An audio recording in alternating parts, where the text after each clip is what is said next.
দিন থেকে সরে যাই, নামাজ কালাম ঠিক মতন পড়ি না, ইনকাম করতে হবে, খাবো দাবো চলবো, এরকম আর কি। কোন বিষয়গুলো আপনাকে আবার দিনে ফিরতে সাহায্য করেছিল? আমার এক ক্লোজ বন্ধু আছে, নাম সবুজ। ও বলতেছে এইভাবে তো চলতেছি, আমাদের তো নামাজ কালাম পড়া উচিত। আর আমি বললাম যে হরে ঠিকই কইছে। আলহামদুলিল্লাহ ঠিক ওই দিন এশার থেকেই শুরু। আপনি যখন পরিবর্তন হয়ে আসলেন তখন কি আপনার পরিবারগতভাবে এরকম চাপ সৃষ্টি হয়েছিল? মানে বলে না যে পরিবার সহজ সরল হওয়া কিন্তু ভালো। তারবিয়া থাকাকালীন অবস্থায় আপনার কোন বিষয়গুলো শায়েকের আপনার সবচেয়ে বেশি প্রভাবিত করে? যদি আপনি ধৈর্য শিখতে চান তাহলে আপনাকে প্রফেসর মুক্তার স্যারের কাছ থেকে শিখতে হবে। আপনি অফলাইনের পাশাপাশি অনলাইনে দাওয়াতি কার্যক্রমটা কিভাবে শুরু করলেন? জাকির নায়েকের ছবি ছিল, তখন আচ্ছা। ওনাকে আমি চিনতাম না। এই যে ঘরে বসে তারবিয়ার মাধ্যমে অসংখ্য শিক্ষার্থী, সেটা বয়স্ক হোক, ছোট হোক, বাচ্চা হোক, কিশোর হোক, যে দিন শিখতেছে, এই অনুভূতি আপনার কাছে কেমন? আসসালামু আলাইকুম ওয়া রাহমাতুল্লাহি ওয়া বারাকাতুহু। বিসমিল্লাহি ওয়াসসালাতু ওয়াসসালামু আলা রাসূলিল্লাহ। তারবিয়া একাডেমি কর্তৃক আয়োজিত তারবিয়া টক্সের আজকের এই বিশেষ আয়োজনে আপনাদের সকলকে স্বাগতম। আজকের এই আয়োজনে আমরা এমন কিছু মানুষদেরকে নিয়ে আসতে যাচ্ছি যাদের জীবনের বাস্তব অভিজ্ঞতা এবং বাস্তব গল্পের আলোকে আপনারা বাস্তবধর্মী শিক্ষা অর্জন করতে পারবেন। আল্লাহর সাথে আপনাদের সম্পর্ক দৃঢ় হবে এবং ঈমান বৃদ্ধি পাবে। এরই ধারাবাহিকতায় আজকে আমাদের সাথে উপস্থিত রয়েছেন তারবিয়া মিডিয়ার প্রধান আমাদের সম্মানিত মুরাদ ভাই। আপনাকে অসংখ্য ধন্যবাদ যে আমাদের এখানে এসেছেন এবং মূল্যবান সময় দিয়েছেন। জাযাকাল্লাহ খায়রান। তারবিয়াকে ধন্যবাদ, সেই সাথে আপনাকে বিশেষ করে ধন্যবাদ। ভাই, আমরা যারা জেনারেলে থাকি বা জেনারেল পরিবেশে বড় হয়ে উঠি, তাদের দিনে ওঠা বা দিনে ফেরার ঘটনাটা অনেক বাধা সম্মুখীন হতে হয়। আমরা প্রথমেই এই অবস্থাতে ফিরে আসতে পারি না, জেনারেলে যারা পড়াশোনা করি আমরা। আপনি তো তারবিয়ার সাথে যুক্ত আছেন, প্রফেসর মুক্তার আহমেদ স্যারের সাথে দীর্ঘদিন কাজ করছেন। আপনার দিনে ফেরার প্রাথমিক গল্পটা যদি আপনি আমাদের সাথে শেয়ার করতেন। আলহামদুলিল্লাহ, আল্লাহ তাআলা যারা দিনে ফিরেন বা দিনের পথে আসেন তাদের ছোট থেকেই কিছু উল্লেখযোগ্য বিষয় থাকেন, সেটা অনেকে ফাইন্ড আউট করতে পারে, অনেকে ফাইন্ড আউট করতে পারে না। তখন তো আর ফাইন্ড আউট করার কোনো থাকে না, ছোট যখন থাকে। তো পরবর্তীতে এগুলা মানুষ ধাপে ধাপে অনুধাবন করতে পারে। তা আমি এই কথাটা আরো কয়েকজনের কাছেও বলছি, বিশেষ করে আমাদের তারবিয়ার যে চেয়ারম্যান স্যার প্রফেসর মুক্তার স্যারের কাছে বলছি যে আলহামদুলিল্লাহ স্যার, আমার ছোট থেকেই আমার যেখানেই যদি স্কুলে পড়ি, স্কুলের প্রধান তিনি আমাকে খুব ভালোবাসতেন।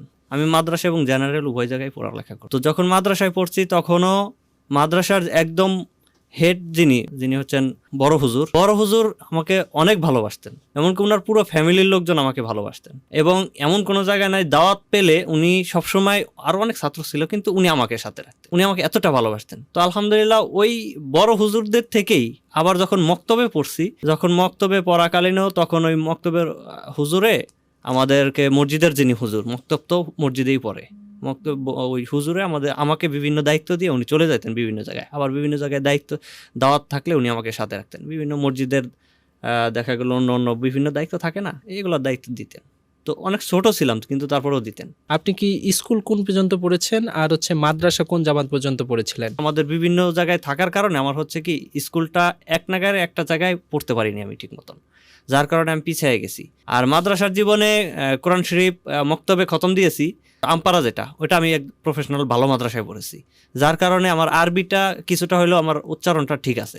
ওখান থেকে কওমি মাদ্রাসা ছিল নাকি আলিয়া মাদ্রাসা ছিল? কওমি মাদ্রাসা ছিল। আচ্ছা, কওমি মাদ্রাসা ছিল, ওখান থেকে ওখানে হিফজ করাইতো। তো আমি ওখানে পড়ালেখা করে কোরআন শরীফ ধরতে পারিনি, মক্তবে এসে কোরআন শরীফটা ধরেছি। আমার বাবা একটু পড়ালেখার দিকে অমনোযোগী, উনি চান না যে পড়ালেখা করুক না এমনটা না, কিন্তু যখন একটু বড় সড়ো হয়ে গেছি তখন হচ্ছে কি উনি আর পড়ালেখার প্রতি অতটা দেন নাই। আমার মা দিতেন সবসময়, যতটুকু শিখছি আমার মার গুরুত্বেই শিখছি। তো পরবর্তীতে আমি ইনকাম সোর্সে ঢুকে যাই আর কি। আমরা দেখি যে ছোটবেলায় আমরা সবাই কোরআন পড়ি, মক্তবে যাই বা ইসলামিক পরিবেশে থাকি। পর্যায়ক্রমে যখন আমাদের একটু বয়স বৃদ্ধি হয়, এই যে সময় আমরা কি হয়, আমরা এই দিন থেকে একটু দূরে সরে যাই, প্র্যাকটিস থেকে আমরা দূরে সরে চলে যাই। জি। তো আপনার কি এরকম কিছু হয়েছিল সে সময়? হ্যাঁ, ওটা তো অবশ্যই। দিনে ফেরার গল্পটা আসলে ওরকমই। আমরা যেহেতু বাংলাদেশে বড় হয়েছি, বাংলাদেশে জন্মগ্রহণ, সেই ক্ষেত্রে বাংলাদেশে সাধারণত মক্তবে পড়াশোনা বা বিভিন্ন মাদ্রাসায় পড়ার সুযোগ থাকে। তো এটা দিন থেকেই শুরু হয়। আর মুসলমানের জন্ম থেকেই তো দিন দিয়েই শুরু, আজান দিয়ে, কালেমা দিয়ে। পরবর্তীতে মানুষ বিভিন্ন দিকে ডাইভার্ট হয়ে যায়। তো আমার ক্ষেত্রে কর্মজীবনে যখন ঢুকে যাই তখন থেকেই দিন থেকে সরে যাই, নামাজ কালাম ঠিক মতন পড়ি না, কোরআন শরীফ যে খতম দিছি ওই পড়াই শেষ, আর পড়া হয় নাই।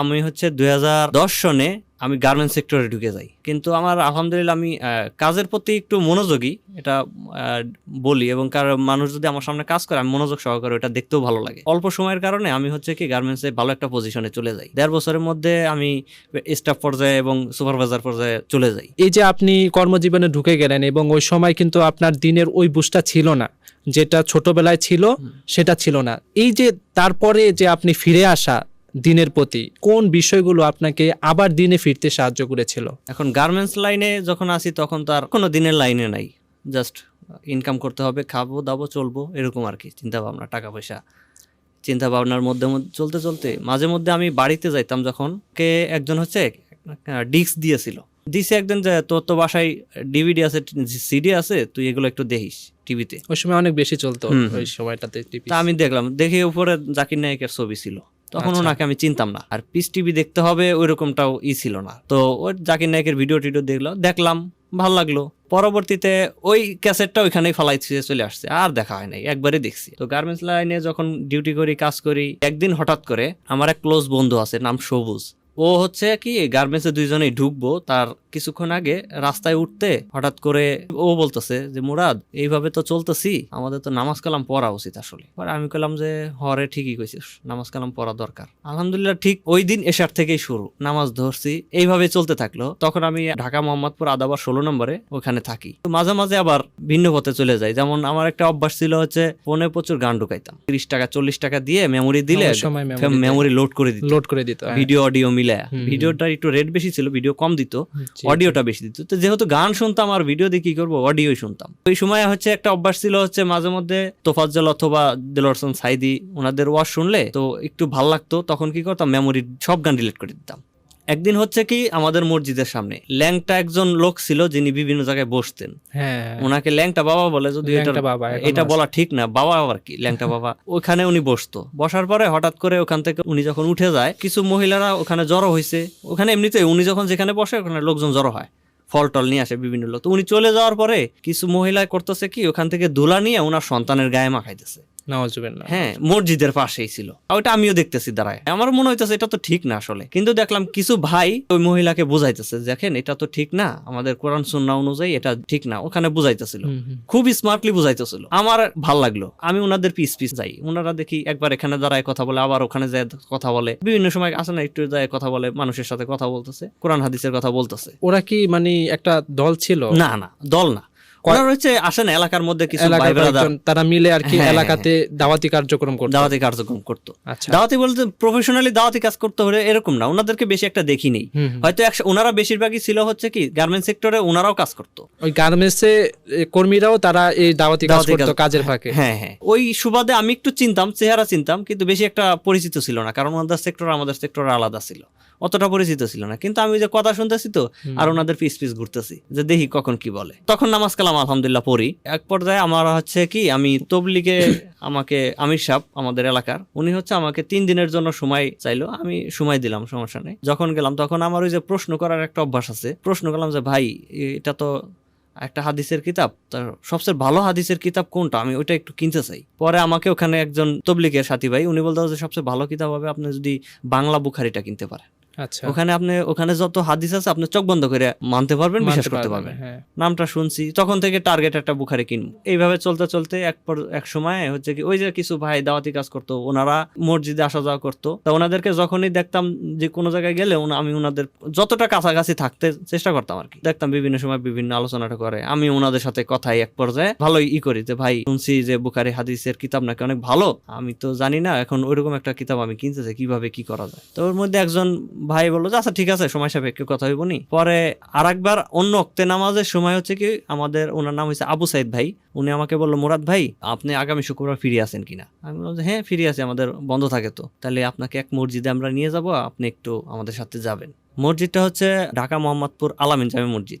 আচ্ছা ঠিক আছে, বললো যে আমি ভাবলাম যে অনেক কি, পরে বললো যে না ওখানে তেমন কিছু না, যা জুমার নামাজ একসাথে পড়বো আমরা, ওখানে ভালো খতিব আসেন যারা অনেক পিস টিভিতে আলোচনা করেন এই টাইপের। তখন আমি পিস টিভিতে আলোচনা করে, আচ্ছা ঠিক আছে ভাই আমি যাবো। আমার একটা ছিল যে যারা টিভিতে যাদেরকে দেখি এদেরকে যদি সামনাসামনি দেখতে পাই ভালো লাগে না, এটা সবারই মানে ভালো লাগে, একটা পর্যায়ে সবারই ছিল যে আসলে এখনো আছে। পরে এক শুক্রবারের সময় দিলাম আলহামদুলিল্লাহ, এখানে খুতবা পড়তেছে, প্রথমেই যায় দেখি কাজী মোহাম্মদ ইব্রাহিম, আমার দেখেই তো মানে ওনাকে এতবার দেখছি পিস টিভিতে। এর মাঝে তো আমি যে নামাজ কালাম পড়ি, পিস টিভি দেখি বা ইউটিউবে দেখি। আমি অনেক আগে থেকে ইন্টারনেট চালাই, আচ্ছা। ছোট একটা ল্যাপটপ ছিল, যখন ব্রডব্যান্ড লাইন প্রথম ঢুকে ঢাকার মধ্যে তখন থেকেই আমি নেট চালাই মোটামুটি। তো ইউটিউবে দেখি, আলোচনা শুনি, তারা যখন সামনাসামনি দেখছি ভালো লাগছে না? অবশ্যই। কিন্তু প্রশ্ন তো এক জায়গায়, এখন আলামিন মসজিদে জুমার খুতবা দিছে, আমি চিন্তা করতেছি কি রে, খুতবা তো দিল না, আরবি খুতবা যেটা, খুতবা তো দেয় নাই। এখন আমার মনে তো স্বাভাবিক প্রশ্ন থাকবে। আমি বের হওয়ার পর বললাম, আবু সাইদ ভাই বাংলায় তো বয়ান করলো, কি খুতবাটা তো দিল না। পরে বললো যে ভাই খুতবার অর্থই হচ্ছে বয়ান। পরে এটা নিয়ে আর প্রশ্ন করলাম, ও খুতবার অর্থ বয়ান? পরে বললো যে দেখেন খুতবার অর্থ বয়ান, ওনারা এই শাইখেরা বলেন যে খুতবার অর্থ যেহেতু বয়ান, সেক্ষেত্রে আমি যদি বয়ানটা আরবিতে করি মানুষ কি বুঝবে? আমি সারা জীবন আরবিতে বয়ান করলাম, মানুষ কি শিখবে? এই জন্য ওনারা মাতৃভাষায় খুতবাটাকেই দিয়ে থাকেন। ওখানে আবার মসজিদের সামনে অনেকগুলা কিতাব দোকান বসতো, তো ওইখান থেকে আমি হচ্ছে আরেক শুক্রবার গিয়ে বুখারির কিতাব কিনছি। বুখারির কিতাব বাংলা যেটা, ওইটাতে রফুলাইদানের যে হাদিসগুলা, ওগুলা একদম স্পষ্ট পাই। মানে এইখানে অস্পষ্টতা আমি কিছুই পাইনি। অস্পষ্টতা পাইছি কি পাইছি না এটা তো বোঝার ক্ষমতা নাই, বাংলাতে আমি পাইনি। একদম কোথায় কিভাবে রফুলাইদেনটা করতে হবে, হাত উত্তোলন করতে হবে, এটার বিষয়টা আমি একদম স্পষ্ট। পরে আমি এদিক ওদিক না তাকায় আমি শুরু করে দিছি। এখন আমি এলাকায় অনেকদিন ধরে থাকি, এখন এক হচ্ছে তবলিগের সাথী, দ্বিতীয়ত মসজিদের ইমাম সাহেব বরং হুজুর যিনি, উনিও আমাকে খুব ভালোবাসতেন। এখন উনি বিষয়গুলা কি সহজভাবে নিতে পারলেন না। মাঝে একটাই হয়েছে, আমার মেমোরিতে যে আমি গান ঢুকাইতাম না, তো তখন তো ওয়াজ ঢুকাবো, আমাকে নিয়ে একটা কম্পিউটারের দোকানে গেছে, আমাকে হচ্ছে মুফতি জসিমউদ্দিন রহমানের অডিও লেকচারগুলো আমাকে দিছে। আচ্ছা, এটা কত সালের কথা? এটা হচ্ছে 2014 সালের কথা। 14 সালের কথা। তখন হচ্ছে আমাকে উনি অডিও লেকচারগুলো দিল, আমি শুনলাম, পুরা অমিল। মানে উনি তো বিশেষ করে জিকিরের বিষয়গুলা, তারপরে হচ্ছে এরকম কিছু কিছু বিষয় যে দিলওয়ার হোসেন সাইদির সাথে আমি মিল পাই। তখনও কিন্তু আমি তোফাজ্জলের ওয়াজ শুনতাম, তখনও ভালো লাগতো। এই ব্যাপারগুলো আমি মতভেদে যাইনি আর কি। দিনের প্রতি জানার একটু আগ্রহ ছিল শুরুর থেকেই। পরবর্তীতে এক পর্যায়ে হচ্ছে কি, আমার আর সাথী ভাইদের সাথে উঠা বসা আছে। আমি আমার নানা বাড়িতে যাই বেড়াইতে, আমার বড় খালার মেয়ের জামাই, ও হচ্ছে ও জামাত ইসলামের সাথে আছে। এখন তো বলতে সমস্যা নাই ভাই, আগে তো একটু গোপন ছিল আর কি। যাই হোক, হয়তো সামনে আবার গোপন হয়ে যাবে। তো এক পর্যায়ে উনি হচ্ছে কি, আমি ওনার সাথে, আমি আর মোবাইলে তো ফজলের ওয়াজ আছে, তো শুনতে শুনতে উনি হচ্ছে কি বললো যে দেখেন, আপনি যার ওয়াজ শুনতেছেন ওনার ওয়াজ তো আসলে শোনাটা ঠিক হবে না। রাগ উঠে যায়, কি ব্যাপার, আপনি এত বড় হুজুর রে, আপনি এত বড় কথা কইতেছেন, আপনার সাহস দিয়ে তো আমি সাধারণত যেটা হয় আর কি আমরা। পরে বললো যে আপনি রাগ করেন না, আমি বুঝাই। কারণ ও যেহেতু ছোট বোন জামাই, ও বুঝাইতেছে। পরে আমি বুঝাবুঝি নাই, আপনার কথাই ঠিক হয় নাই। পরে বলতেছে দেখেন, আপনি মাথা ঠান্ডা করেন, পরে কথা বলুন। পরে বলে আচ্ছা ঠিক আছে, এখন আসেন না। পরে অনেকক্ষণ পরে আবার আসছে, আসে পরে আমাকে রুমে নিয়ে গেছে, বলছে যে আমি ঠিক 5 মিনিট কথা বলবো, 5 মিনিটের মধ্যে আপনি কোনো কথা বলবেন না। আপনার কাছে প্রশ্ন আসবে কিন্তু আপনি কোনো কথা বলবেন না, আপনি শুনবেন, পরে প্রশ্ন করবেন 5 মিনিট পরে। আচ্ছা ঠিক আছে, কথা দিতেছেন? হ্যাঁ ঠিক আছে, কথাই কম না। পরে 5 মিনিটের মধ্যে উনি আমাকে একটা টপিক বুঝাইলো, সেটা হচ্ছে দেখেন, উনি একটা ওয়াজ করতেছে, ওয়াজটা সারলাম। উনি এখানে বলতেছে যে ফাতেমা কান্দিয়া বলে আজ বুঝি হুসাইন কারবালাতে শহীদ হয়। টপিকটা বুঝছেন? আমি বললাম হ্যাঁ ঠিকই তো, এটা তো স্বাভাবিক। ফাতেমা কারবালাতে যখন শহীদ হয়, ফাতেমা মারা গেছে কত আগে? ফাতেমা মারা গেছে মিনিমাম আরো 40 বছর আগে বা এরকম হইব কিছু একটা, আমারটা এটা মনে নাই। তাহলে উনি মারা গেছে 40 বছর বা এতদিন আগে, উনি কারবালার শহীদ হইতেছে হুসাইন রাদিয়াল্লাহু তাআলা আনহু। তো তখন তিনি কিভাবে কান্না করে বলতেছে যে আজ বুঝি এই ফাতেমা কান্দিয়া কয় আজ বুঝি হুসাইন কারবালাতে শহীদ হয়? এটা অবাক না? আমার তো লজিক দিতে পারলে ভাই আমি মাইনে নেই, ঠিক আছে। তখন বলছে আসলেই তো বিষয়টা তো এরকমই, বাস ওই বিষয়টার টপিকটা গেছে। এখন আসছে উনি হচ্ছে একটা বিষয় নিয়ে, আমি জানি না উনি আমাকে এই বিষয়টা বুঝাবে। উনি হচ্ছে কি আমাকে মসজিদে নিয়ে গেছে, নামাজ পড়তে যাবো, একসাথেই গেছি মসজিদে। তখন ওখানে যাওয়ার পরে হঠাৎ করে উনি, মুরাদ ভাই এদিকে আসেন। আসলাম, পরে বললো যে ভাই এই ফাজাইল আমলটা দেখেন। হ্যাঁ ঠিক আছে, এই যে উপরে প্রথমে ভূমিকাটা পড়েন। পরে ভূমিকাতে পড়লাম, ওখানে লেখা ছিল যে পড়তে পড়তে আসছে যে বুজুর্গণের সন্তুষ্টি অর্জনের জন্য আমাদের এই দাওয়াতি কাজ বা এই টাইপের একটা কথা লেখা ছিল। তখন বলছে যে ভাই আমরা কাজ করি, এই আমল করি কার জন্য? ধরেন আমি এই কিতাবটা লেখলাম, কার জন্য করব? অবশ্যই আল্লাহর জন্য করব। কথা কি লিখছে দেখছেন? বুজুর্গণের সন্তুষ্টি মানে বুঝেন আপনি? এইভাবে বললো। আমি বললাম যে আসলেই তো বিষয়টা এরকমই, উনি বুজুর্গ সন্তুষ্টির জন্য করবে কেন এটা? উনি করবে আল্লাহ সন্তুষ্টি, উনি এইভাবে লিখবে কথাটা। আসলে ওই যে ফাজাল আমলে মানে কথার অনেক ভুল ভ্রান্তি ভুল ছিল ভ্রান্তি ছিল। এবং এখনো আছে, সেই বিষয়গুলো নিয়ে ওলামা একরাম কাজ করেছে। কাজ করে। এখন আচ্ছা যাক, হয়তো ওইটা তো আর আমি সংশোধন জানি না। হয়েছে। হ্যাঁ, এটা আরো অনেক আগের কথা, তখন অত কাজ হ্যাঁ, কামও চলতেছিল তখন না। ওই সময় তো ধরেন অত বেশি জানাশোনাও ছিল না। হুম, হুম। যখন এই যে আলে হাদিসের বিষয়গুলো যখন তারা এখানে আলোচনা শুরু করলেন, তখন অনেক কিছুই সংশোধন হয়েছে আশা করি। ওইটা দেখার পরে আলহামদুলিল্লাহ ওইটাও পরে বললো যে দেখেন ভাই, এখানে অনেকগুলা হাদিস আছে, সহি মুসলিম সহি বুখারী দলিল দেওয়া আছে হুম হুম এবং রেফারেন্স সহ আছে, এটা ভালো বুঝতে পারবেন এবং বিশ্বাসও করতে পারবেন। অনেকগুলা হাদিস আছে যেগুলোর হচ্ছে রেফারেন্স নাই, কিতাবে লেখা আছে, এই টাইপের কথাবার্তা আছে। হুম হুম তো এখন আপনি সাধারণ মানুষ, আপনার তো হাদিসের জ্ঞান নাই, আপনি তো সব হাদিসই বুঝবেন, সব হাদিসই মানবেন। আচ্ছা, এখানে যদি একটা জাল হাদিস থাকে, আপনি কি ধরতে পারবেন না? না। তা আপনি এটা মানবেন কিনা, আমল করবেন কিনা? হ্যাঁ, আমল করব।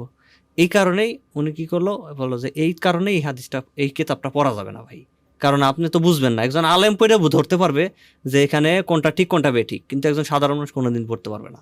তারপরে আমারে দেখাইলো হচ্ছে ফাজাইলে হজ। এখন ফাজাইলে হজ ওইটা যখন দেখছি, আরো মানে এগুলো প্র্যাকটিক্যালি দেখা, আমি কিন্তু আলোচনায় শোনাও না, প্র্যাকটিক্যালি দেখলাম যে এই যে দেখেন এই কিতাবগুলো পড়ছেন আপনি, তো তবলিগের সাথে আছেন, আমি মনে হয় আছি, কিন্তু কিতাবগুলো দেখিনি আসলে আমি। ফাজাইলে হজের ভিতরে আসলে স্বপ্নের যে বিষয়গুলো বর্ণনা করা ছিল, ওগুলো দেখে আমি আরো অবাক হয়েছি। পরে আমার হচ্ছে আলোচনা শুনতে শুনতে আমার সবগুলো আলোচনা, অনেকগুলো আলোচনা দিছিল জসিমউদ্দিনের, একটা আলোচনার মধ্যে এই ফাজাইলে হজের বিষয়টাও আসছে। আচ্ছা, জসিমউদ্দিন রহমানের। তখন আমি হচ্ছে কি ওই ভাই আমার ওর ছোট সাথে বোন connect জামাই, আর করতে এটা পারছেন। হচ্ছে কানেক্ট করতে পারছি। কি ব্যাপার, উনি যেভাবে বুঝাইছে, এটা শাইকে যেভাবে বুঝাইছে, তো জিনিসটা ভিন্নভাবে বুঝাইছে, কিন্তু শাইকেদের বোঝানোর সিস্টেম তো আরো ভিন্ন। ঠিক আছে, দেখবেন শাইকরা যখন কথা বলেন আপনি বুঝবেন, প্লাস হচ্ছে আপনার হচ্ছে ইমানি জজবাটা বাড়বে, জজবা তৈরি হবে। জজবা। কিন্তু উনারটা তো ইমানি জজবা তৈরি হয় নাই, জাস্ট বুঝছি বিষয়টা, বুঝছি। এতটুকুই।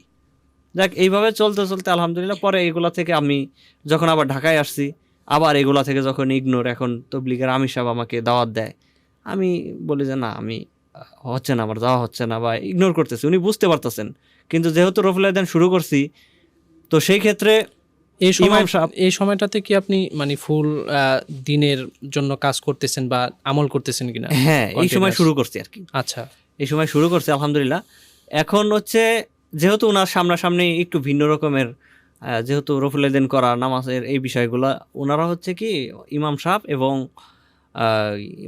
আমির সাহেব, এগুলা ওনারা ভালো চোখে দেখতেছেন। আচ্ছা। কিন্তু আমির সাহেব তেমন কিছু বলে না, উনি তবলিগের সিস্টেম হচ্ছে দাওয়াতি কাজ করে যাবে আপনার, ওনারা কি করতেছে না করতেছে এত কিছু নিয়ে মাথা ঘামায় না। তো কিন্তু ইমাম সাহেব বিষয়টা সহজ হয় না। একদিন কি করলেন, মসজিদের ওই জায়গাটা অনেক কষ্ট হয়েছে ভাই, মসজিদের ভিতরে মাগরিবের পরে হালাকা হয়। তো এই হালাকার মধ্যে হচ্ছে কি, উনি তখন থেকে, এর আগে কোনোদিনও আহলে হাদিসদের এই বিষয়গুলো নিয়ে কোনোদিনও বক্তব্য দেয় নাই, আমরা শুনি নেই, এতদিন ধরে থাকি। কিন্তু এর পর থেকে উনি হচ্ছে কি মসজিদে মাঝে মাঝেই বিভিন্ন আলোচনায় উনি টপিক নিয়ে আসতো, এই টপিকটা নিয়ে আসতো, এবং এদেরকে বাতিল, হ্যাঁ, তারপরে আরও কি বলতো, আপনার কাদিয়ানি বিভিন্ন কথা বলতো। ঠিক আছে, এখন ওটা বলার পরে আবার বলতো যে এই পাশে একটা মসজিদ আছে, আলামিন মসজিদ, ওদের খানকা, ওরা ওইখানে গেলে, ওইখানে গেলে যে কি পরে পানি খাওয়ায়, ওইখানে গেলে পরিবর্তন হয়ে যায়, ঘুরে যায়, এইভাবেই বললাম ওপেনলি। আমি শুনলাম, শোনার পরে আমি বসে থাকতাম, যেহেতু হুজুর বয়ান দিতে আছে, তো ওইখান থেকে উঠে আসা যাবে না, জিনিসটা দৃষ্টিকটু। তো আমি বসে থাকতাম, শুনতাম, তাও সমস্যা নাই ভাই। সমস্যাটা হচ্ছে কি, একদিন জুম্মার নামাজের খুতবায় আমি প্রায় 2-3 কাতার পিছনে ছিলাম, এর মধ্যে জুমার খুতবায় উনি হচ্ছে কি এই বয়ানটা, সেম বয়ানটা আবার নিয়ে আসছে, যে ওই যে একটা মসজিদ আছে, কি পরা পানিটা যে খাওয়ায় ওখানে সাথে সাথে পরিবর্তন হয়ে যায়। আমি ওনার সামনে, উনি আমাকে আঙ্গুল দিয়ে দেখাইতেছে যে এই যে ছেলেটা দেখতেছেন না, এই ছেলেটা ওখানে গেছে, আগে কত ভালো নামাজ কালাম পড়তো, এই করতো, এখন কি হয়ে গেছে, ও এখন হচ্ছে অন্য দলে চলে গেছে, অন্য হয়ে গেছে, মানে বাতিল পন্থায় চলে গেছে। পরে এই কথা রয়েছে ভাই, ওনার এতটুকু যদি জ্ঞান থাকতো, ওখানে যদি আমি ভয়ে ছিলাম, ইঙ্গিত করছে, ওখানে যদি মুসল্লিরা এমন ভাবে বলছে, প্রেজেন্টার এমন ভাবে করছে, আমার যদি মুসল্লিরা ধরে পিড়াইতো, মারতো, আপনি বুঝেন ওই জায়গায় সিচুয়েশনটা কি। তারপর আমি কি করলাম, যেহেতু দেখাইতেছে, বসে রয়েছি, দেখতেছে না, আমি আবার দাঁড়াইছি। পরেই আমার এক কাতার সামনে আবার ছিল, আমি যে বাড়িতে থাকতাম ওইটার ম্যানেজার, ওনার আবার এলাকায় একটু ভালো প্রভাবশালী ম্যানেজার, সিনিয়র মানুষ, তা ওনার সাথে এর আগে টুকটাক কথা হইতো। হুজুরের এই বয়ান টয়ান নিয়ে আমি বললাম যে ভাই হুজুর তো এমনি বয়ান টয়ান দিতেছে, জিনিসটা তো একটু খারাপ লাগে, ভয় লাগে। বলছে না সমস্যা নাই, আমার সেনাবাহিনীতে আমার 2টা ভাইস্তে আছে চাকরি করে, ওরা দেখি এমনি নামাজ পড়ে, একটু হুলাদেন করে তোমার মতন পড়ে। তা ওরা অনেক কিছু জানে, মাঝে মধ্যে ওগুলোকে বসি তো আলোচনা করি, কথা শুনলে তো বোঝা যায় ওরা অনেক কিছু জানে বুঝে। তা না জানলে না বুঝে কি করতেছে। আবার শুনছি মক্কা মদিনা নাকি এমনি করে। আমরা তো এইভাবে কথা বলি, সাধারণ মানুষ যারা এটা এইভাবে দেখে আর কি। এত কিছু তো কোরআন হাদিসে ডিপ নলেজ নেওয়ার তো আর সুযোগ নেই। তো মক্কা মদিনা নাকি এইভাবে করে, তো এইভাবেই করে আর কি। যা করতে করতে যখন জুমার নামাজে ঘটছে কি, আমি দাঁড়াইছি, দাঁড়ানোর পরে এখন বলতেছে যে ওই কথা ওইখানে শেষ, উনি আবার দাঁড়াইছে। দাঁড়ানোর পরে হুজুর আমার একটা কথা আছে, কি বললো যে হুজুর তাহলে কি এইভাবে যে নামাজ পড়ে তাহলে অগ নামাজ কি হইব না? এখন হ্যাঁ যখন দাঁড়াইছে, হ্যাঁ চেহারাটা যখন দেখছে, হুজুর তো চিনে, দেখার পরে কয় না না না ভাই আমি ওইটা বলি নাই, আমি ওইটা বলি নাই যে হইব না। কয় তাইলে আপনি পোলাডারে বাতিল বাতিল বলে আপনি উল্টা পাল্টা কথা কইতেছেন কে, এমনি কইতেছে। এরপরে আমিও বইয়া পড়ছি, কয় তুমি বসো। পরে উনিও বসে, কয় ভাই বসেন। আশেপাশে তো লোকজন যখন হ্যাঁ দাঁড়াইছে, যখন আশেপাশের লোকের মুড চেঞ্জ হয়ে গেছে। আচ্ছা, একটু ক্ষিপ্ত ছিল, একটু ঠান্ডা হয়ে গেছে। কারণ আমি পোলাপান মানুষ, আমার হয়তো 2টা তো মারতে পারবো, কিন্তু উনারও তো আর কিছু কইতে পারতো না, যেহেতু উনি কথা কইছে এখানে আর কেউ কিছু কয় নাই। উনি এতটা ছিল। তো পরবর্তীতে যখন নামাজ শেষ হয়েছে তখন মানুষজন আমারে ভাই ঘিরে ধরছে, কি হয়েছে হ্যান তা নেই। আর একজন আছে, উনি হচ্ছে চরমনায় আসা যাওয়া করতেও, উনি আমাকে মাঝে মধ্যে নিয়ে যাইতো মাহফিল টাফিলে। তো বলতেছে এই তোমারে মিয়া হে দিন একসাথে আমাকে লগে তা হয় ই করো, চলো ফিরো, তুমি এলাই নি গেলা কেমনে? পরে গেলাম যে ভাই আমি কি বেশি পাপ করে ফেলাইছি? কই কে তোমার বাপ মা কি করে? হ্যাঁ তোমার বাপে কি করে? ভাই আমার আব্বাই তো লালনের মুড়ি। আর একজন পিছনের তো কয় কি, ও আচ্ছা তাহলে তো ঠিকই আছে, পোলা এখনো ঠিক লাইনেই আছে, বাপের লাইনে যায় না এই তো বেশি। ঠিক আছে, এইটা বইলে আস্তে করে আমি কোনো মতন কাটায় চলে আসছি। কাটায় আসার পরে এরকম চলতেছে আলহামদুলিল্লাহ। মোটামুটি আমরাও দাওয়াতি কাজ শুরু করি এলাকার মধ্যে টুকটাক ভাবে। দাওয়াতি কাজ বলতে কি এমনি আমরা হচ্ছে আদাবর 10 নম্বরে একটা লাইব্রেরি করি, ওখানে এলাকা সেশন করি। যেহেতু এখানে একটু সমস্যা হয়, চিন্তা করলাম যে আশেপাশে কারা কারা আছে এই সিস্টেমে, তো তাদের সাথে একসাথে থাকা ভালো। তো আদাবর 10 নম্বরে এসে দেখি যে মাশাআল্লাহ দিলে অনেক ভালো ভালো লোক, মানে আমি তো পোলাপান মানুষ, আমার হয়তো চর থাপ্পড় মারতে পারবো, কিন্তু এমন এমন লোক আছে যাদেরকে হঠাৎ করে কিছু বলতে পারবে না। একটা সুন্নাহর জন্য অনেক দলে বিভক্ত হয়ে যাওয়া, এটা কি আমাদের অনেক ক্ষতি করেছে? সুন্নাহর জন্য এই যে দলে দলে বিভক্ত হওয়া, এটাকে আমি ক্ষতি হিসেবে দেখি না। কেন ক্ষতি হিসেবে দেখি না? এটার একটা লজিক হচ্ছে ভাই, ইসলামের এটা হচ্ছে বিউটি, সৌন্দর্য। প্রফেসর মুক্তার স্যার এটা কয়েক জায়গায় বলছে, আমি ওনার সাথে আলোচনা করছি এটা নিয়ে। এটা যদি না থাকতো, সব আল্লাহ তো চাইলে এটা ভিতরে ভেদাভেদ না করে সুন্দরভাবে সহজ সরল করে দিতে পারতেন। সহজ সরল ইসলাম, এটা অবশ্যই সৌন্দর্য। মানে আমি আপনাকে যেটা বোঝাতে চাচ্ছি যে এরকম যে বিদ্বেষ তৈরি হওয়া না, সৌন্দর্য তো তৈরি কখন? হ্যাঁ বিদ্বেষ তো তৈরি করা যাবে না, কিন্তু মানুষ তো সবাই তো এক মাথা তো এক না, ভিন্ন মাথা ভিন্ন চিন্তা, ভিন্ন রাগ ভিন্ন মেজাজ। তো ওইটার কারণে আসি সবাই রিয়েক্ট এক রকমের করতে পারে না। মাঝে মধ্যে আমাদেরও রিয়েক্ট অনেক সময় খারাপ হয়ে যায়, আমাদের দিনী ভাইদেরও রিয়েক্ট গুলা ভালো আসে না, বিশেষ করে এই সিচুয়েশনে বর্তমান যেগুলা। না, তবে আমি এমন একটা জিনিস দেখেছি ভাই, মানে যেমন এরকম একটা মতাদর্শের উপর বা মত পার্থক্যের জন্য আমরা আসলে আমাদের যারা মুসলিম ভাই, তারা কিন্তু মুসলিম ভাই, অবশ্যই এই মুসলিম ভাইকে এমন ভাবে দেখি বা এমন ভাবে বিদ্বেষ পোষণ করি যে ও মনে হয় যে আমার একটা বিধর্মী ভাই থেকে খারাপ, এরকম চিন্তাধারা বনভাব তৈরি হয়। এরকম কট্টরপন্থী যারা আছে, চিন্তাধারা ভাই আমি এক পক্ষকে বলবো না, দুই পক্ষেরই আছে, উভয়ের পক্ষে আছে। ওটা অনেক নিকৃষ্ট একটা জিনিস। এটা ঘটে কিসের কারণে? হচ্ছে কি আপনি শুধু লেকচার শুনে, যখন কোনো আলেমদের বিশেষ সহবতে না থেকে যখন হচ্ছে শুধু লেকচার শুনে বিভিন্নভাবে নিজের মতন করে আপনি ইসলামটাকে সাজায় নেন, তখন হচ্ছে এই ঘটনাগুলো ঘটে। আচ্ছা, কারণ আপনি আপনার মতন প্রেজেন্ট করতেছেন। এজন্য আমি মনে করি বাংলাদেশে দাওয়াতি কার্যক্রমের উপরে সেশন রাখা উচিত প্রচুর। দরকার পড়ে একদম ট্রেনিং এর মতন করে, যে কিভাবে দাওয়াতি কাজ করতে হয়, কিভাবে কথা বলতে হয়, কোন সিচুয়েশনে কিভাবে কথা বলতে হয়, কতটুকু কথা হয়, কথার মধ্যে তো ব্যালেন্স থাকতে হবে। ব্যালেন্স না রাখলে তখনই ঘটনা ঘটে। ভাই পৃথিবীতে যুদ্ধ হয়, আমি তো মনে করি যে মুখের কারণে, মানে মুখের কারণেই যুদ্ধ হইতেছে, মুখের কারণেই জাহান্নামে যাবে মানুষ, মুখের কারণেই জান্নাতে যাবে। তো যে বিষয়টা আসলে ভাই, আপনি তো দিনের ফেরার জার্নিটা একটু মোটামুটি আমাদের তুলে ধরলেন। তো আমরা সাধারণত জেনারেলে যারা থাকি, তো দিনে পালন করার ক্ষেত্রে বিশেষ করে যারা স্কুল কলেজ ইউনিভার্সিটিতে পড়াশোনা করে, তারা যখন দিনের পথে ফিরে আসে তখন অনেক বাবা মা পরিবার মনে করে সে নাকি নষ্ট হয়ে গেছে, তার দ্বারা কিছু হবে না, বা সে ভুল পথে চলে যাচ্ছে, বা ওই সময় একটা সময় কিন্তু এই যারা দাড়ি রাখতো, টুপি পরতো, জুব্বা পরতো, তাদেরকে জঙ্গি হিসাবে উল্লেখ করে বিগত সরকার বা অন্য কোনো সরকারের আমলে তাদেরকে হেয় প্রতিপন্ন করা হইতো, জেলে দেওয়া হইতো। তো সেই ভয়ে অনেক গার্ডিয়ান আসলে ভয়ে থাকতো। তো আপনি যখন পরিবর্তন হয়ে আসলেন, তখন কি আপনার পরিবারগতভাবে এরকম চাপ সৃষ্টি হয়েছিল? আলহামদুলিল্লাহ, মানে বলে না যে পরিবার সহজ সরল হওয়া কিন্তু ভালো। আমার পরিবারটা এই দিক দিয়ে সহজ সরল। আমার বাবা এবং মা উভয়ের ক্ষেত্রে কখনো এই ধরনের চাপও আসে নাই। আর দাড়ি রাখার ক্ষেত্রে ওই যে বললাম না, ছোট মানুষ তো পালন করছি। কোনো সময় যে সরকারি যে বিষয়গুলো চাপ সৃষ্টি হওয়া, দিন পালন করার কারণে জঙ্গি ট্যাগ দেওয়া বা বিভিন্ন ট্যাগ দেওয়া, এই বিষয়গুলো ফেস করিনি কখনো। আল্লাহ তাআলা সমস্যাটা দেয় হচ্ছে আপনাকে ততটুকু দিবে যতটুকু আপনি নিতে পারবেন, সহ্য করতে পারবেন। হয়তো আল্লাহ দেয় না, এর মাধ্যমে আল্লাহ তার মর্তবা বৃদ্ধি করে দেয়। কিন্তু অনেকগুলো জটিল পরিস্থিতি আসে যেগুলো আসবে। ওই যে বললাম না যে মতভেদের কারণে যে আমাদের ব্যালেন্স রাখা উচিত। তো আমি তো নতুন নতুন চেঞ্জ হয়েছি। চেঞ্জ হওয়ার পরে আমিও অনেক দাওয়াতি কাজগুলো আমার সঠিক হতো না। কিভাবে সঠিক হতো না, আমি অনেক অঘটন ঘটছে। একটা হচ্ছে ওই চেঞ্জ হওয়ার পরে আমরা তো একসাথে লাইব্রেরি করলাম এবং বিভিন্ন দাওয়াতি সেশনে অংশগ্রহণ করি। একটা শুক্রবারে আমরা হচ্ছে অফিস থেকে ফিরছি, লাঞ্চ করতেছি, আমি হচ্ছে খাচ্ছি। এমন অবস্থায় ওই মসজিদেই আমি নামাজ পড়ি। ওই এমন অবস্থায় হচ্ছে কি হুজুর একটা বয়ান দিল যে খুতবা চলাকালীন উনি হচ্ছে খুতবা চলাকালীন নামাজ পড়া হারাম বলে দিচ্ছে। এখন কথা হলো কি, আমি যখন শাইখদের বিভিন্ন আলোচনা শুনছি যে খুতবা রাসূল সাল্লাল্লাহু আলাইহি ওয়াসাল্লাম যখন খুতবা দিতেন তখন এক সাহাবী এসে বসে পড়ছিলেন। তখন তিনি খুতবা বন্ধ করে তাকে আগে নামাজ পড়ার কথা বললেন, 2 রাকাত নামাজ পড়ার কথা বললেন এবং তারপরে বসতে বললেন। এবং ওই সময় আমার মনে প্রশ্ন জাগলো যে কি ব্যাপার, রাসূল সাল্লাল্লাহু আলাইহি ওয়াসাল্লাম খুতবা দিতেছে, তার খুতবা চলাকালীন সরাসরি না বসে ওকে নামাজ পড়ে তারপরে বসতে বললো। এই হুজুর কেডা যে ওনার খুতবা চলাকালীন নামাজ পড়া যাইতো না, বলা লাগবো আগে। এখন এটা পড়ার পরে আমি হচ্ছে কি একটা ভুল করছি। ভুলটা আমার এই জায়গায়, আমি ফেসবুকে একটা স্ট্যাটাস দিছি, আমাদের মসজিদের খতিব সাহেব বয়ান দিছে খুতবা চলাকালীন নামাজ পড়া হারাম, নামাজ পড়া যাবে না। আমার প্রশ্ন, রাসূল সাল্লাল্লাহু আলাইহি ওয়াসাল্লামের খুতবা চলাকালীন যদি নামাজ চলে,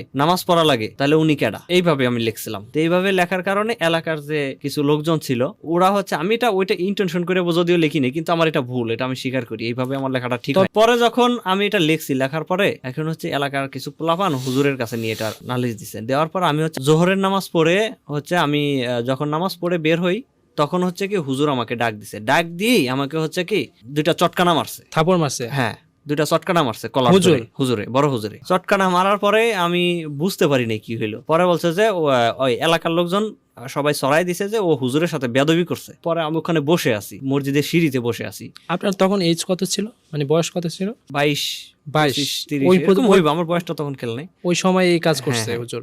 হ্যাঁ, তারপরে আমি বসে আছি। এখন এর মধ্যে আমাদের আশেপাশে কিছু আমাদের আরো সাথী ভাই ছিল। তারা হচ্ছে কি আমাদের ওই যে লাইব্রেরি, ওখানে এক ভাই ছিল মানিক ভাই, ওনাকে ফোন দেয় যে ভাই এরকম এরকম ঘটনা ঘটছে, মুরাদ ভাইরা তো মারছে। এখন পোলাপান দেখলাম যে একসাথে জড়ো হইতেছে, ওরা হয়তো আরো মারবে। যেহেতু মসজিদ থেকে বের হওয়ার পরে আর কি মারবে। আমি মসজিদের সিঁড়িতে বসে আছি, এখন বসে রয়েছি। আর পোলাপান দেখলাম আরো কিছু লোক, ওরা হচ্ছে কি লোকজন ডাক দিছে, ডাকে হচ্ছে পোলাপান ডাকছে, সবার মাঝে ছড়াই দিছে যে ও হুজুরের সাথে বেয়াদবি করছে। এখন ভাই এলাকার বড় মসজিদ, হুজুরের সাথে বেয়াদবি করছে, ওরা কি আস্থা রাখবো? না, ওরা তো স্বাভাবিকভাবে পোলাপান মারবো। ওখানে যখন রাস্তায় আসছি তখন হচ্ছে কি লোকজন সবাই আমাকে ঘিরে ধরছে। এক সময় দেখলাম যে একটা পিচ্চি পোলা ছিল, পিচ্চিটা অনেক লম্বা হয়ে গেছে তখন। ওরে আমি ছোট থেকে ওখানে দেখি, মানে ধরতে গেলে ওরা কোলেও নিছি আমি ছোট থেকে। ও চরমনায়ের মুরিদ ছিল ছোট অবস্থায়। ও হচ্ছে কি দৌড় দিয়ে একটা তার নিয়ে বের হয়েছে, যে তারের সাথে হচ্ছে কি এখানে হাতুড়ি আছে ধরার, এখানে হচ্ছে কি বিভিন্ন কাটা কাটা দেওয়া ছিল। এটা নিয়ে দৌড় দিয়ে বেরিয়েছে যে ওটা দিয়ে আমার মারবে, দৌড় দিয়ে বেরিয়েছে। এর মধ্যে জানাজানি হয়ে গেছে, পুরো এলাকায় লোকজন জড়ো হয়ে গেছে ওখানে মসজিদের সামনে। তো আমি হচ্ছে মাঝখানে, ওরা আমারে একজন ঘাড়ে হাত দিয়ে রাখছে, করে রাখছে, যাইতে দিতেছে না আর কি। পরে এর মধ্যে হচ্ছে কি করছে, আমি আমার বোন জামাইয়ের কাছে থাকতাম। তো বোন জামাই হচ্ছে নিউজটা পাইছে, নিউজ পাওয়ার পরে ওই যে ম্যানেজার, ওই ম্যানেজারের ফোন দিছে যে ভাই আমার শালাডার তো এরকম করতেছে, আপনি থাকতে এগুলো কেমনে হয়? পরে কয় ভাই আমি তো জানি না, আমি দেখতেছি। দেখলাম যে মনে হইতেছিল যে লুঙ্গি ঠিক মতন পরা ছিল না, লুঙ্গি করতে করতে গিরা দিতে আইতাছে দূর ফেরে আইসেই কি করছে, সাথে সাথে আমার হাতটা ধরছে সবার মাঝে, কারণ হে যখন ঢুকছে সবাই সাইড দিছে। হ্যাঁ, আমার হাতটা ধরে কি করছে, সাথে সাথে একটা দোকান ছিল হচ্ছে ফ্রিজ, টিভি ব্যস্ত, এগুলা দোকান ছিল, ওইটার ভিতরে ঢুকাইয়া করছে কি শাটার নামাই দিয়ে আমার লক করে দিছে। উনি এই কাজটা করছে যাতে আমার উপরে কোনো আঘাত না আসে, হ্যাঁ সেভ হয়। এখন ওনারা বাইরে দিয়ে কি করতেছে আসলে আমি জানি না।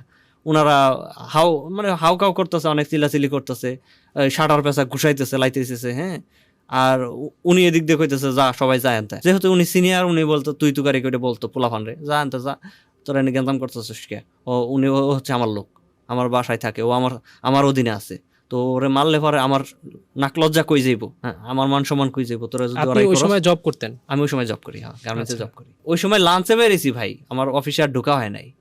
এই করতে করতে পরে এর মধ্যে হচ্ছে কি ওই আমাদের লাইব্রেরির ভাই ওনারা চলে আসছে, আসার সাথে সাথে ইয়াকে নিয়ে আসছে, কাজী ইউসুফ জাহান নামের একজন শাইখ ছিল, ওনার অফিস ছিল হচ্ছে আদাবর 10-এ না ওই সাইডে। তো উনি হচ্ছে কি উনি ভাত খাইতেছিল, এমত অবস্থায় উনি ফোন পায়, উনি ভাত খাওয়া থুয়ে এক গাড়ি পুলিশ নিয়ে চলে আসে। আসার পরে উনি হুজুরের সাথে কি যেন আলোচনা করলো, দেখলাম একটু রাগান্বিত শাইখের সাথে হুজুরের সাথে আলোচনা করলো। এখন ওনারা কি বলছে দেখলাম আরবিতে বললো, আরবিতে কি যেন বললো, বলার পরে উনি হচ্ছে কি রাগ দেখায় চলে আসলো হুজুরের কাছ থেকে। আসার পরে আমাকে হচ্ছে ওই শাটার খুলে ওখান থেকে বের করে পুলিশের গাড়িতে উঠায় ইউসুফ জাহান সহ ইউসুফ জাহানের প্রতিষ্ঠানে পুলিশ নামাই দিছে।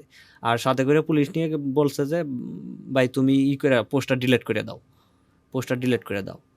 ফেসবুকের কারণে আসলে কত ঘটনা ঘটে, যদি আমার ভুল ছিল, কিন্তু এত বড় ঘটনা আমি আশা করিনি। মানে এই কাজের জন্য আসলে এত বড় ঘটনা আসলে আশা করা যায় না। তারপরে এইভাবে করতে করতে আলহামদুলিল্লাহ পরবর্তীতে দাওয়াতি কাজ করতে করতে এই ঘটনা ঘটছে হচ্ছে 18 সালের আগ দিকে। তো তারপরে 18 সালে আলহামদুলিল্লাহ বিয়ে শাদী করি, আচ্ছা এলাকায় একটা বাচ্চা কাচ্চা হয় 19 সালে। এরপরে হচ্ছে আচ্ছা, অফলাইনে আপনি দাওয়াতি কার্যক্রম করেছেন, লাইব্রেরি করেছেন, কিন্তু আমরা আপনাকে পেয়েছি আসলে আমরা এসে মিডিয়ার জগতের একজন উল্লেখযোগ্য ব্যক্তি হিসাবে, যে শায়েখ মুক্তার আহমেদ স্যারের প্রতিষ্ঠান সহ বিভিন্ন জায়গায় দাওয়াতি কার্যক্রমগুলা তুলে ধরেছেন মিডিয়া জগতে, বিশেষ করে ফেসবুক, ইন্টারনেট, ইউটিউব, বিভিন্ন প্ল্যাটফর্মে। তো আপনি অফলাইনের পাশাপাশি অনলাইনে দাওয়াতি কার্যক্রমটা কিভাবে শুরু করলেন, কখন করলেন? আচ্ছা, এখানে হচ্ছে কি আমাদের যে লাইব্রেরিটা ছিল ওইখানে একজন ভাই ছিল, উনি ক্যামেরায় রেকর্ড করতেন এবং উনি এডিটিং করতেন, উনি আপলোড করতেন। 20 সালের এপ্রিলের দিকে আমাদের দেশে করোনা ঢুকে গেছে। করোনা ঢুকার 1-2 মাসের মধ্যে আমার হচ্ছে কি ওই গার্মেন্টসে চাকরি করি, তো আমার জ্বর আসে অনেক, করোনায় সিমটমে দেখা দিছিল। আসলে পরীক্ষা করাইনি, মানে লকডাউনে ছিলাম, মানে ওই সময় জ্বর আসলেই মানুষ মনে করতে যে হ্যাঁ, করোনা হয়ে গেছে। তো অনেকদিন না থাকাতে জ্বর আসার কথা শুনে ভাই আমার অফিসের চাকরিটা চলে যায়, ভালো ওই সময় বেতন থেকে পেতাম, হ্যাঁ চলে যায়। ওই সময় চলে যায়, এমনকি পূর্বের বেতনও পাইনি। আচ্ছা, ওইভাবেই চলে যায়। এখন গার্মেন্টসে থাকাকালীন আমাকে একজন শায়েক নক দিতেছিল, যেহেতু ক্যামেরাটা ওই যে লাইব্রেরির ক্যামেরা আছে, হ্যাঁ, লাইব্রেরি ক্যামেরা চালাই মোটামুটি একটুই করি। এর মধ্যে কি করছি, আমার লাতাজান একটা চ্যানেল আছে, ওইটাও আমি ওপেন করছি। এটা ওপেন কত করে সালে? ওটা ওই যে 20 সালের দিকে, 20 সালের তখন দিকে। এর আগেই ওপেন করছি, কিন্তু ওটা মোটামুটি কাজ আস্তে আস্তে চলতেছে। তো এটা দেখে একজন শায়েক সাইফি সাহেব, উনি হচ্ছে কি আমাকে আগে থেকে নক দিত, মুরাদ ভাই আপনি আমার ক্যামেরাম্যান হিসেবে কাজ করতে পারেন, আমার এখানে মিডিয়ার কাজগুলো করতে পারেন, আমার তো একজন লোক লাগে। উনি নক দিত আমার আর হয়তো না, যাওয়ার ইচ্ছা ছিল না, যেহেতু চাকরি করি। তো যখন চাকরি চলে গেছে তখন হচ্ছে কি আমি ওনাকে নক দিই, দেওয়ার পরে এই হচ্ছে আমার গার্মেন্টস লাইন পুরো কাটা হয়ে যায়, ক্লোজ হয়ে যায়। তারপরে ওনার ওখানে কাজ করি, টাকা পয়সা ভালোই মাশাআল্লাহ দিত। কিন্তু এক জায়গায় যে খুব খারাপ লাগছে, উনি হচ্ছে কি আমাকে হঠাৎ করে এক সময় বলে, এটা হচ্ছে 2021 সালে 15 তারিখে উনি আমাকে ফোন দেয়, মুরাদ ভাই অমুক জায়গায় প্রোগ্রাম আছে, রেডি থাকেন, ক্যামেরা নিয়ে রেডি থাকেন, আমি আপনাকে ফোন দিব। এখন আমি রেডি আছি, তখন কিন্তু আমার সংসার কিন্তু পুরোটাই এই ইনকামের উপরে ডিপেন্ডেন্ট, যেহেতু এই ডিপেন্ডেন্ট এটার উপরে ইনকাম। আর করোনা ছিল, চারিদিকে ঝামেলা, ইনকাম সোর্স কম, এখন সংসার তো চালাইতে হইব, যেহেতু নতুন বিয়ে করছি, একটা মেয়েও হয়েছে এর মধ্যে। তো এইভাবে চলতে চলতে উনি ওই দিনকে কি করলেন, আমাকে আর ফোন দিল না, ফোন দেয় না। আমি মানে এখন একদিন গেলে তো আমার কিছু ইনকাম হয়, আমি তো আমার ইন্টেনশন ছিল, খারাপ লাগলো যে কি উনি বললো যে আমি ফোন দিব, আপনি রেডি থাকেন। রেডি হয়ে বসে আছি, মসজিদের সামনে দাঁড়ায় আছি, মসজিদের সামনে একদিনই ভাইয়ের দোকান ছিল, সাথী ভাইয়ের দোকান ছিল, ওর দোকানে বসে আড্ডা মারতেছি, বসতে রয়েছি, গল্প করতেছি, ফোন তো দেয় না। তো ওই দিন খুব কষ্ট লাগছে ভাই, একদম মনটাই ভেঙে গেছে, যখন উনি হয়তো আমাকে নিবে না, আমার চাকরিটাই বলে গেল। তারপর কি করব, আমি এদিকে ইনকাম নাই, আর কোনো ইনকাম নাই, এটাই আছে, কি করা যায়, গার্মেন্টসে ঢুকার পজিশন নাই, কারণ এইটুকের ভিতরে ওই একটাই বড় গার্মেন্টস, ওইখানে চাকরি করি, ভালো একটা স্টাফ, এখন এই পজিশনে হুট করে চাকরিও নেওয়া যাবে না, করোনার সময় ঝামেলা। এর মধ্যে আমি হতাশা হয়ে আমি মসজিদ যেহেতু পাশে, আমি মসজিদে ঢুকে অনেক ভেঙে পড়ছিলাম ভাই, নাইলে সোজা কথায় এত না বাংলা, আমি মসজিদে ঢুকে 2 রাকাত নামাজ পড়ে আল্লাহর কাছে চাইলাম, আল্লাহ যেন সহজ করে রাস্তাটা। ভাই আমি জানি না আল্লাহ তাআলা কিভাবে এটা এত তাড়াতাড়ি করবে, আমি জানি না, সমস্যায় পড়ছি, 2 রাকাত নামাজ পড়ছি, পড়ে এসে যখন দোকানে ঢুকছি, ঢুকার পরে আমি গল্প করতেছি, তো আমাদের আব্দুল্লাহ ভাইয়ের, ওখানে নামও জানতাম না ওনার, আব্দুল্লাহ ভাইয়ের একটা চ্যানেল ছিল। তো ওই চ্যানেলে হচ্ছে কি তামিম আল আদনানির মতন স্টাইল করে ভিডিও বানাইতো ভয়েস দিয়ে। তো আমি ওই ভাইয়ের সাথে গল্প করতেছি যে ভাইয়ের ভিডিওগুলো খুব ভালো, সুন্দর, ভালো লাগে দেখতে, ভালোই করে। উনি নিজে করতো? হ্যাঁ, উনি নিজেই করতো। আচ্ছা। তো কে করতো আমি ওই সময় জানতাম না, কে করতো, কোথা থেকে করতো চিনতাম না। পরে এসে দিয়ে বলো আমার ওই যে সাথী ভাই বলতেছে ওনার ওই এই কাজগুলো কে করে, ওর আইডি তো আমার কাছে আছে, ও প্রোফাইলে আমি ফ্রেন্ড লিস্টে আছি। আচ্ছা তাই নাকি, দেন তো প্রোফাইলটা। প্রোফাইলে যায় ঢুকে দেখি ওর ফ্রেন্ড লিস্টে আমিও আছি, এবং ওর সাথে মেসেজে কথা হয়েছে এর আগে, বিভিন্ন ইস্যু নিয়ে কথা হয়েছে। ওনাকে কি করছে, আমি সরাসরি কল করছি না এমনি জানার জন্য। ওই সময়? হ্যাঁ ওই সময়, মানে ওই যে নামাজ পড়ার পরে বের হইছে? হ্যাঁ, কল দিছি। কল দেওয়ার পরে উনি আমারে দুই কথা না জিগায় খালি বলছে যে এই কি অবস্থা। আমি এই তো ভালো আলহামদুলিল্লাহ। কই আছেন? আমি এই এলাকায় আছি। তাইলে একটু আহেন। আমি দৌড় মিয়া কি কন, আপনার লগে কি কথার লেগে ফোন দিছি আর আপনি কইতেছেন আহেন। কই আমু আমি আন্দাজে? আহেন এই যে আপনার এলাকায়। তো আমাকে এলাকায় মানে কোন জায়গায় এটা তো কইবেন। কই যে মোহাম্মদপুর। ও আবার ঠিকানা চিনতো না, নতুন নতুন আসছে। কই এই জায়গায়, এই যে মোহাম্মদপুর অমুক জায়গায়। তখন আপনি মোহাম্মদপুরে থাকতেন? আমি মোহাম্মদপুর বলতে যে আদাবর তো মোহাম্মদপুর, আদাবরে থাকতাম এখানেই। তো এখানে আসি, পরে বলতেছে আহেন আহেন, বারবার বলতেছে। পরে আমি আসিন বাইরে কই ভাই কি কয়, এত মাথা খারাপ হয়ে গেছে, যাইতে কইতেছে, বলে আহেনে আইসি দেখা করবো, চলেন যাই, ফিরে আসি, ঘুরে আসি। পরে আসছি, আইসে দেখি প্রফেসর মুক্তার স্যারের অফিস। তাই? আমি কই আপনি এই জায়গায়? কই হ। আমি কই আমার ডাকছেন কে? আমাদের এই প্রতিষ্ঠানে, এই অফিসেই। আচ্ছা। এই অফিসেই আমি দেখি পুরা গুম গুম করতেছে, চারিদিকে কাম কাজ চলতেছে, স্যার নাই। আচ্ছা। কিন্তু কাজ কাম চলতেছে উড়াদুরা। ভাই একটা অফিসে হঠাৎ করে ঢুকলে যেমন লাগে, মানে করোনার সময়, এটা 2021 সালের 15 তারিখ ওই দিনে রাতে, আচ্ছা, সন্ধ্যার সময়। পরে উনি বলতেছে যে ভাই আপনার কিছু কাজ দেই, আপনি তো কিছু করতেছেন এখন? আমি কই না, আমি এখন কিছু করতেছি না, ফিরে আসি। কয় তাইলে একটু কথা বলি স্যারের সাথে, আপনি একটু আমার ঘরে হেল্প করেন, কাজ করে। আমি কই কাজ করে হেল্প করবো? কি হেল্প করবো কইবেন তো? এটা ওর একটা অভ্যাস আছে, হলো কোনো কিছু অস্পষ্ট রাখে, সবকিছু স্পষ্ট করে না কিছু। ঠিক আছে, আমি কই আচ্ছা ঠিক আছে, দেখবো না, ইনশাল্লাহ করবো না। পরে আমি কই বুঝাইয়া দেন কি করতে হইব, কাজ কাম এখন হয়তো ফিরে আসি, করে দেবো না, সমস্যা নাই। পরে কয় এই যে কিছু ক্লাসের ভিডিও টিডিও আছে, এগুলো একটু কাজ কাম করবেন আর কি, আমি দেখাই দেবো, এমনি করে দিবেন। আমি স্যারের সাথে যাইতে হয়তো আমি এইগুলা করার সুযোগ পাইতেছি না, সময় পাইতেছি না আর কি। তো আপনি করে দিলে পরে আমার একটু হেল্প হয়। আমি কিভাবে করতেছেন, জয়েন করাইতেছেন নাকি, ঘটনা কি খুলে কন? কয় জয়েন বলতে কি আমার একজন লোক এখানে লাগবে, স্যারের সাথে কথা বলছি, আপনি জয়েন করলে ভালো হয় আর কি। আপনি কাছেও আছেন, বাসা এখানে, চাকরি তো ভাই তখন একটা দরকারই, তাই না? তাই আরো প্রফেসর মুক্তার স্যারের এখানে এইটা কেডা ছাড়া করে। ভাই এর ভিতরে আপনাকে একটু কথা জিজ্ঞেস করি যে শায়েখ মুক্তার আহমেদ স্যারকে এখানে আসার আগে কি আপনি চিনতেন, বা তার সম্পর্কে প্রথমে কিভাবে জানলেন? আচ্ছা, ওনার সম্পর্কে প্রথমে আমরা টিভিতে উপস্থাপনা দেখি, ধরেন কোরআনের আলো বা পিএসপি কোরআনের আলো, এগুলোতে যারা উপস্থাপক এনাদেরকে জাস্ট আমরা দেখি, কিন্তু স্মরণের শক্তিতে দেখি না। মুক্তার স্যারের অনেক আগে থেকে দেখতাম, কিন্তু স্মরণ রাখতাম না যে উনি ওখানের উপস্থাপক বা এইভাবে স্মরণ রাখ। ওনাকে স্মরণ করি আমরা কখন থেকে, ওনাকে জুমার খুতবায় দেখতাম। আরেকটা হচ্ছে অনলাইনে উনি যে ক্লাস সিস্টেমটা চালু করছে ওনার করোনার সময় থেকে, ওই যে অ্যারাবিক ল্যাঙ্গুয়েজের উপর মনে হয় ক্লাস চালু করছে, তখন ওই যে ওনার স্টুডিওটা, যেহেতু যে ভাই মিডিয়ার লাইনে নাই, কিন্তু কিছুটা মিডিয়ার কাজ করি, তো স্যারের হচ্ছে কি সেটআপটা খুব ভালো লাগতো। তো ওই যে সাথী ভাইয়ের দোকানে বসে থাকতাম, ওখানে বসে আমরা মাঝে মধ্যে আড্ডা দিতাম, তো ওখানে বসে আলাপ করতাম যে মুক্তার স্যারের ব্যাকগ্রাউন্ডটা এবং সবকিছু মিলায় সেটআপটা কত সুন্দর, তাই না? ওরা আমরা আলোচনা করতাম। হ্যাঁ, পরে সাথী ভাই উনি না এই পাশে এক জায়গায় খুতবা দেয়। কোথায় খুতবা দেয়? বসিলা ফিউচার টাউন, এই যে হানজালা মসজিদে খুতবা দেয়। আচ্ছা, তখন হচ্ছে কি আমরা একবার ফোন দিছি, শায়েক আপনার সরাসরি ফোন দিছি, তখন স্যারের অফিসিয়াল নাম্বারটা ফেসবুকে থাকতো। আচ্ছা, তখন শায়েক আমি তো মাঝে মধ্যে রেকর্ড করি, আপনার খুতবা রেকর্ড করার পারমিশন আছে নাকি? কারণ সব শায়েকেরা তো ওই সময় পারমিশন দিত না।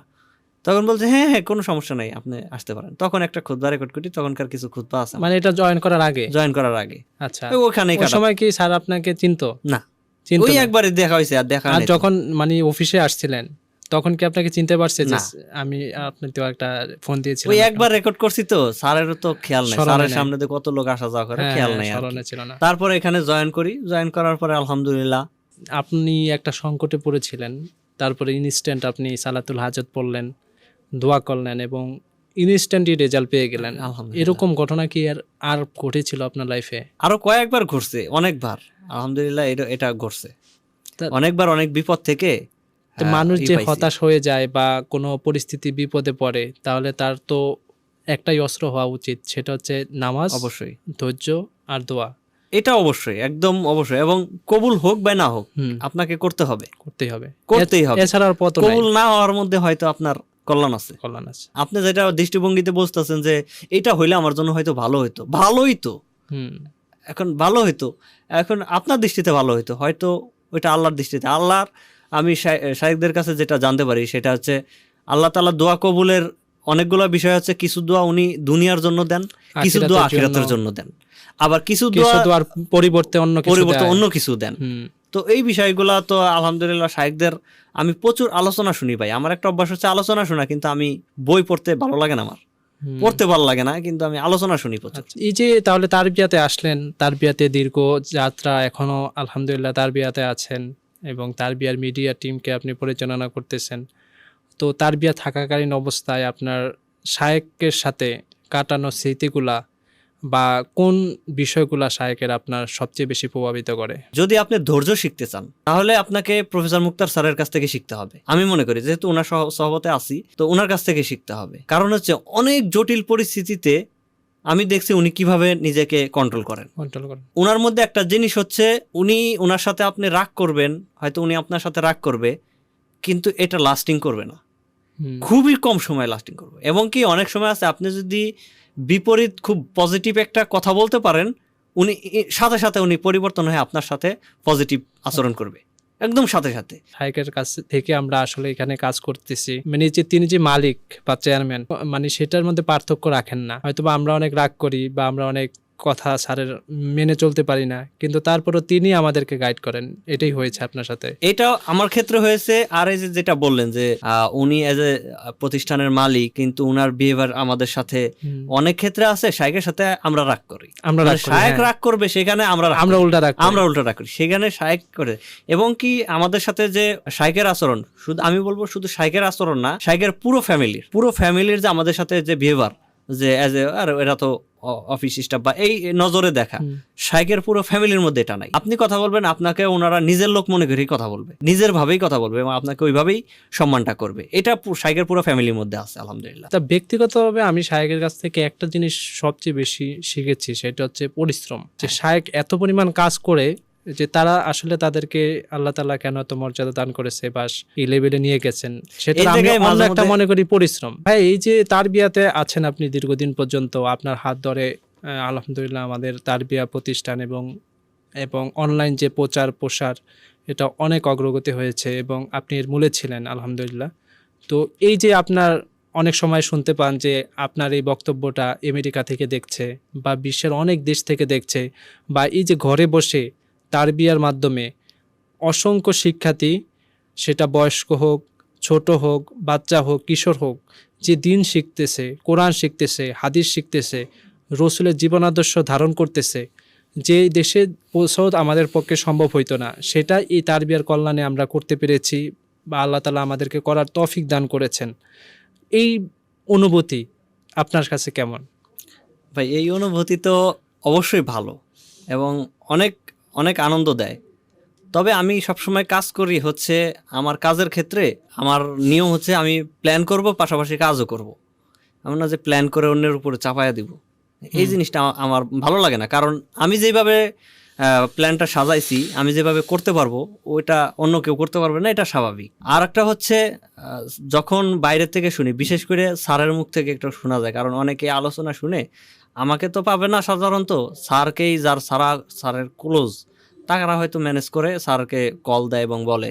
এর মধ্যে অনেক বেশিরভাগই হচ্ছে স্যারের স্টুডেন্ট থাকে, স্যারের অনেক বড় বড় পজিশনে যারা হচ্ছে স্যারের সরাসরি স্টুডেন্ট বা অনলাইন স্টুডেন্ট আছে, তো তারাই অনেক সময় ফোন দিয়ে এগুলো বলে। তো এগুলোর অনুভূতি আসলে অন্যরকম। আচ্ছা, তো আপনি যে কোনো কাজ যখন মন থেকে ভালোবাসা দিয়ে করবেন না ভাই, কিভাবে যেন ঠাস করে দেখবেন আল্লাহ এটা কবুল করে এটা নিয়েছে। কবুল করে ফেলছে এবং এমন জায়গায় পৌঁছে দিবে হ্যাঁ। যেটা আপনার কল্পনার বাইরে ছিল। কল্পনার বাইরেই ছিল এবং ওইটা কখনো আমি আশাও করি না যে এটা ওই পরে। আমি জাস্ট করার সময় ভাবি, আমাদের অনেক আলোচনা আছে যেগুলো আমি নিজেই কাজ করছি, আবার বারবার বাসায় যায় শুনি, নিজেই আমার শুনছি। ফ্যামিলি সহ শুনি, আবার নিজেই শুনি, ভালো লাগে। বেশি বেশি শোনার মধ্য দিয়ে মানে ওই জিনিসটা আয়ত্তে চলে আসে আরো ভালোভাবে, যে আমল করার যে বিষয়গুলো। জি। তা আমি শুনি মূলত আমল করার নিয়ত করেই শুনি, যে নিজেকে পরিবর্তনের বিষয়টা। মিডিয়াতে আসলে আমরা যখন সোশ্যাল মিডিয়াতে থাকি, সোশ্যাল মিডিয়াতে অনেক বেশি ফিতনা থাকে জি, এবং সবচেয়ে বেশি থাকে, সুফলের জায়গা থেকে বিফল হওয়ার সম্ভাবনা সবচেয়ে বেশি থাকে। কিন্তু আমরা তো এটা একটা শক্তিশালী মাধ্যম হিসেবে দাঁড়িয়েছে অনলাইন প্ল্যাটফর্ম, যেটার মাধ্যমে এডুকেশন থেকে শুরু করে মোটিভেশন বলেন বা নসিয়া বলেন, সকল কিছু পৌঁছে যাচ্ছে আমাদের এমনও দেশের কাছে বা এরকম স্থানের কাছে যেখানে আসলে আমাদের কখনো মানে অনেক স্থানের নামও শুনি নাই এরকম স্থানে। তো এই যে অনলাইন একটা মাধ্যম, এই অনলাইন মাধ্যমের ফিতনা থেকে মুক্ত থেকে বা এটাকে কন্ট্রোল করে, সেলফ কন্ট্রোল করে কিভাবে দাওয়াতি কার্যক্রম করতে পারে বা যারা করতে চায় তাদের জন্য আপনার পরামর্শ কি হতে পারে? তাদের জন্য পরামর্শ হচ্ছে, তাই সোশ্যাল মিডিয়া তো আপনি এটা ছাড়া চলতে পারবেন না, কিন্তু সবকিছুর মধ্যে কন্ট্রোল আনতে হবে। একটা পডকাস্টে আমি শুনেছিলাম যে একটা সাধারণ নোটিফিকেশন, মানে 1 সেকেন্ডের একটা নোটিফিকেশন আপনাকে 40 মিনিট পর্যন্ত আপনাকে আর কাজ করতে দিবে না ঠিক মতন। একটা নোটিফিকেশনই যথেষ্ট। তো সেই ক্ষেত্রে যেমন আমি গতকাল কাজ করতেছিলাম, আমি বাসা থেকে মোবাইলটা চার্জ দিয়ে আনতে পারিনি। মোবাইলটা একদম জিরোতে চলে আসার পরে আমার মোবাইলটা বন্ধ হয়ে যায়। আমি বলতে পারি না তো বন্ধ আছে, আমি আবার ইচ্ছা করে বন্ধ করেই রাখছি, বন্ধ থাক। আমি কিছু কাজে মনোযোগী দিছি, তো ওই কাজগুলো হচ্ছে কি আমি একদিনের মধ্যে কমপ্লিট করতে পারছি। আচ্ছা। তো এই জিনিসটা আমি অনেক ক্ষেত্রে হয় না। মোবাইলটা হাতে থাকে তো বিভিন্নজন মেসেজ দেয়, বিভিন্নজন কথা বলে, তো ওইটা পরে করলেও চলে, কিন্তু মানুষ ওই যে অভ্যাস হয়ে যায়। তো ওই অভ্যাস- মোবাইলটা সবচেয়ে বেশি হ্যাঁ, ক্ষতিকর, তো মোবাইলটা আসলে উপকার যেমন কিন্তু ক্ষতি করে প্রচুর ভাই। অনেক বেশি। আপনি দেখবেন অনেক সময় যদি রিলসে ঢুকছেন মানে হচ্ছে আপনার 1 ঘন্টা 2 ঘন্টা চলে যাচ্ছে কিন্তু টের পাইতেছেন না। বুঝতেছি না যে আসলে কি দেখলাম, কি আউটকাম সেটা বোঝা যায় না। এইটা একদম মাস্ট হবেই। এটা হচ্ছে যে আমাদের যুবকরা বা যারা আসলে এই পথে নাই বা ইমানের পথে তারা এখনো হাঁটে নাই, তারা আসলে সোশ্যাল মিডিয়াতে অনেক এডিক্টেড থাকে এবং সেখানে অনেক মোটিভেশনাল স্পিকার থাকে বা অনেক খারাপ ভিডিওগুলো আছে যেগুলা তারা দেখে। যদি আমরা ওয়াজের কার্যক্রম বা দাওয়াতি কার্যক্রম এখানে না করি তাহলে কিন্তু তারা ওই যে দাওয়াতি কার্যক্রমটা পাবে না এবং তাদের কাছে আমাদের পৌঁছা অনেক ক্ষেত্রে সম্ভব হয়ে ওঠে না। তো সেই ক্ষেত্রে আমাদের আসলে মিডিয়া প্রয়োজন আছে, কিন্তু সাথে আমাদের কন্ট্রোল করতে হবে আর কি। এই কন্ট্রোলটা বজায় রেখে আসলে আমাদের কাজ করতে হবে। তো মুরাদ ভাই, আসলে আপনাকে অনেক ধন্যবাদ। আসলে আমাদের আপনার জীবনের গল্প, বাস্তব গল্প, শায়েখ মুক্তার আহমেদ স্যারের সাথে স্মৃতিচারণ সব বিষয়গুলো আমাদের সাথে তুলে ধরেছেন। আশা করছি এই গল্পগুলা আমাদের দর্শক যারা আছে, আমাদের যারা শুনবে দেখবে, তারা আসলে অনেক অনুপ্রাণিত হবে এবং তাদের জীবনে অনেক বেশি এটা প্রভাবিত করবে, তাদের ঈমান বৃদ্ধি পাবে এবং আল্লাহ তাআলার সাথে সম্পর্ক তৈরি হবে। প্রিয় দর্শক, আপনিও যদি আপনার জীবনের এমন গল্পগুলো বা জীবনের এরকম বাস্তব দোয়া কবুলের গল্প বা হেদায়েত পাওয়ার গল্প বা জীবনমুখী যে কোনো শিক্ষামূলক গল্প আমাদের এখানে বলতে চান, তাহলে আমাদের স্ক্রিনে দেওয়া নাম্বারে যোগাযোগ করতে পারেন। আজকের মতো এখানেই বিদায় নিচ্ছি। দেখা হচ্ছে আপনার সাথে আগামী প্রোগ্রামে।